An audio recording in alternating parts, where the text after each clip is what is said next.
আসসালামু আলাইকুম জর। আজ 6 ডিসেম্বর রোজ শুক্রবার। আর আপনারা দেখতেছেন আন্তর্জাতিক প্যাসেঞ্জার টার্মিনাল শার্শা যশোর। তা প্রতিদিনের মতন বেনাপোল বর্ডারের ছোট্ট কিছু আপডেট আপনাদের মধ্যে শেয়ার করব। আশা করি ভিডিওটা অনেক উপকারিত হবে। তো বিহার ফ্রাইডেতে আপনারা জানেন ডিফল্টে কিন্তু প্রচুর ভিড় হয়, তাই না? তো প্রচুর ভিড় হলেও ডিফল্টে কিন্তু ভিড় নাই, কারণ জানেন যে ভিসা প্রায় শেষের দিকে, মানে অর্থাৎ লক্ষ্য করলে বোঝা যায় যে আপনার ডিসেম্বরের শেষের দিকে হয়তো লোক আর দেখা যাবে না বললেই আশা করা যায়, কারণ ভিসা যেহেতু দিচ্ছে না আর ভিসা বন্ধ আছে, সেক্ষেত্রে কিন্তু বেনাপোল বর্ডারে এখন যাত্রী চলাচল কিন্তু একদিন বলতে পারে নাই বললেই চলে, কারণ ভিসা নাই যেহেতু। আর বিশেষ করে হয়তো কিছু মেডিকেল ভিসা, তারপরে আমরা যতটুকু জেনেছি মেডিকেল ভিসা পাইতেও অনেক কষ্ট হচ্ছে আর কি, অনেক সমস্যা হচ্ছে আর কি। তারপরে জানেন সকল ভিসাই কিন্তু বন্ধ আছে। তো বর্তমান বেনাপোল বর্ডারের অবস্থা কিন্তু বলতে পারেন পাসপোর্ট প্যাসেঞ্জারের চাপ কিন্তু নাই বললেই চলে। আর যেগুলো দেখতেছেন হয়তো কিছু সংখ্যক লোকের যাদের ভিসা এখনও আছে সেইগুলোই। এখন এখানে অনেক ভাই ব্রাদারের অনেক ধরনের প্রশ্ন আছে যে গত 5-7 দিন ধরে কিংবা তার বেশি দিন ধরেও কিন্তু অনেকেই মানুষ কিন্তু অনেক জায়গাতে অনেক ধরনের আপডেট পেয়েছে, এবং আমরা চেষ্টা করেছি প্রতিনিয়ত বেনাপোল বর্ডারের আপডেট আপনাদের সাথে লাইভ করার জন্য, এবং আমরা জানানোর চেষ্টাও করেছি। সেখান থেকে কিন্তু আমরা জানানোর চেষ্টা করেছি বেনাপোল বর্ডার কিন্তু স্বাভাবিক ছিল, কোনো প্রবলেম নেই। কারণ আমরা অসংখ্য কল পেয়েছি, অসংখ্য মেসেজ পেয়েছি, যেখানে দেখানো হয়েছে, বলানো হয়েছে যে ভাই বেনাপোল বর্ডার বন্ধ করে দিয়েছে, মানুষ অনেক হয়রানি হচ্ছে। নাথিং।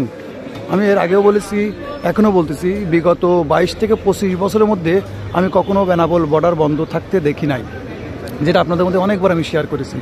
কারণ বেনাপোল বর্ডার বিশেষ কোনো দিন, বিশেষ কোনো জিনিসের জন্য বেনাপোল বর্ডার কখনো বন্ধ হয় না। মনে রাখবেন বেনাপোল বর্ডার কিন্তু প্রতিদিন সকাল 6:30টায় ওপেন হয় এবং সন্ধ্যা 6:30টায় ক্লোজ হয়। তো আজও কিন্তু যেহেতু শুক্রবার, আর শুক্রবারে যাত্রী অনেক একটু দেখা যায়, ডিফল্টে একটু বেশি দেখা যায়, কিন্তু আগে ডিফল্টে দেখা যাচ্ছে না, কারণ আপনারা অনেকেই জানেন ভিসা কিন্তু প্রায় অনেক কম। এবং আমরা পাশাপাশি বলে রাখবো বেনাপোল বর্ডারের বিষয়ে যদি আপনাদের কোনো জানা কিছু থাকে তো অবশ্যই কিন্তু আপনারা চাইলে আমাদের ফেসবুক পেজ, ইউটিউব, ইনস্টাগ্রাম এবং টিকটকের সকল সোশ্যাল মিডিয়াতে আমরা আপনাদের আপডেট দিয়ে থাকি। সেখানে টুডে বেনাপোল বর্ডার কিংবা ডিয়ার বেনাপোল বর্ডার নামে যে কোনো পেজ কিংবা প্রোফাইলে আপনারা মেসেজ দিতে পারেন, যেখান থেকে কিন্তু আপনারা বেনাপোল বর্ডারের প্রতিদিনের লেটেস্ট আপডেটগুলো আপনারা পেয়ে যাবেন।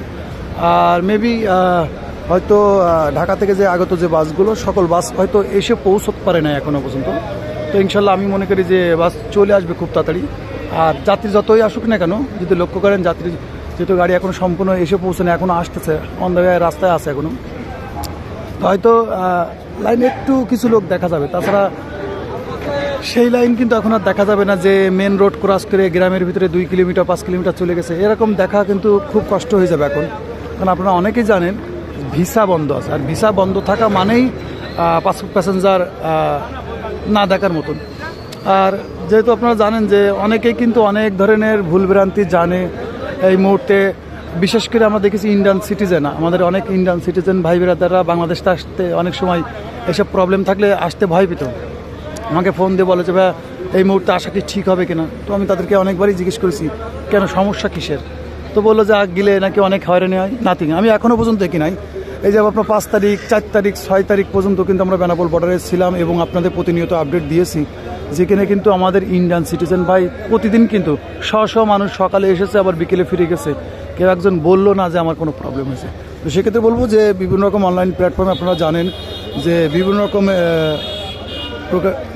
রকম ফেক বিভিন্ন রকম জিনিসপত্র কিন্তু ছড়ানো হচ্ছে। সেই ক্ষেত্রে কিন্তু বলবো যে অবশ্যই কিন্তু আমরা বেনাপোল থেকে বেশ কিছু সাইট থেকে কিন্তু আপনাদের আপডেট দিয়ে থাকি, যেখান থেকে আপনারা প্রতিনিয়ত বেনাপোল বর্ডারে রিসেন্ট আপডেট দেখতেই পারবেন। এখানে সাজানো গুছানো কোনো নিউজ দেখানোর দরকার নেই, যেখানে খুব বলে না সুন্দরকে সাজিয়ে বলা হয়, তো ওরকম কোনো বিষয় নেই ইনশাল্লাহ। তো আমরা বেনাপোল বর্ডারের প্রতিনিয়ত কিন্তু ছোটো ছোটো আপডেট কিন্তু আপনাদের ফেসবুক পেজ, ইউটিউব, ইনস্টাগ্রাম এবং টিকটকের সকল প্ল্যাটফর্মে কিন্তু আপনারা এই নিউজগুলো পেয়ে যাবেন। তো আশা করি বেনাপোল বর্ডারের বিশেষ কোনো আপডেট থাকলে অবশ্যই পেয়ে যাবেন। আর আমি সেই আপডেটগুলো আপনাদের দেওয়ার চেষ্টা করি যেটা আপনাদের হয়তো প্রয়োজন হতে পারে, আর না হয় এরকম কোনো আপডেট আপনাদের শেয়ার করি না। তো বেনাপোল বর্ডারের বিষয়ে যদি আরও আপনাদের কোনো কিছু জানার থাকে অবশ্যই কমেন্ট করে জানাবেন, আর ভিডিও ভালো লাগলে অবশ্যই আমাদের লাইক, কমেন্ট, শেয়ার দিয়ে আমাদের পাশে থেকে যাবেন। তো ততক্ষণ ভালো থাকবেন এবং নিজের খেয়াল রাখবেন। আল্লাহ হাফিজ।